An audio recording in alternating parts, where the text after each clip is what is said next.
So from our clients, we do get this question asked a lot. A lot of people tell us, okay, which area should I buy? Which area is expected to boom in the future or grow in value in the future?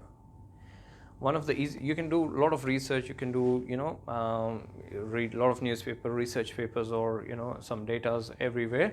But one of the easiest ways is if you sort of try to look in those areas where the big developers are putting their money. They put millions and millions of dollars in there to put a like a whole community together, or maybe sometimes a full suburb. So developers like Stockland, they're not going to put any money in an area where they don't think it's going to grow in value or it will be profitable for them.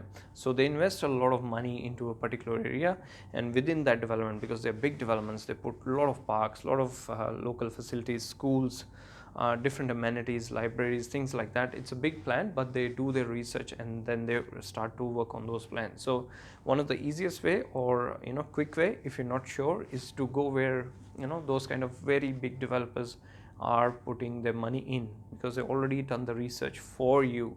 So all you have to do is just buy your block of land or build a house in that area, and that is a better way of doing it, rather than if you're not able to do extensive research, or you don't want to do extensive research.